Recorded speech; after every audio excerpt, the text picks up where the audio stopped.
God. Pag nag-surrender tayo kay Lord, sabi ko nga, yung pag-surrender kay God, at sabi nga nung Miyerkules na alala ko yung nag-share, ang totoo nag-surrender kay God, tagumpay.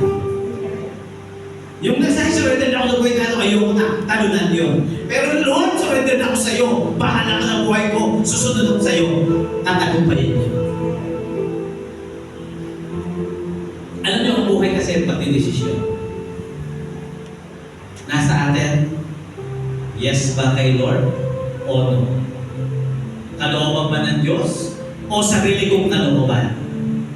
Nanyo, kapag kalooban ng Lord, sabi nga yung kayamanan na pagpapalang galing kay Lord, walang kalakip na kapagabagan. Pero yung kayamanan at pera, tapos gulo-gulo naman ang buhay, hindi malaman talagang buhay. Hindi po pagpapalan. Amen po ba?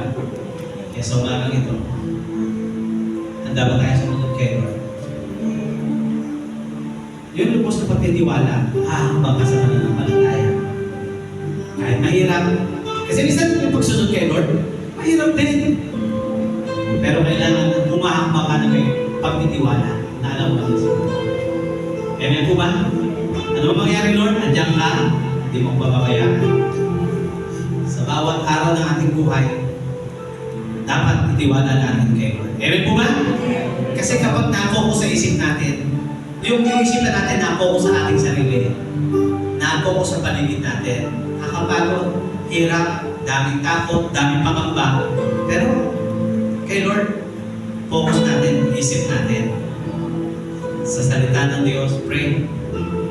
Makita niyo, kaibang buhay para sa natin. Amen? Amen?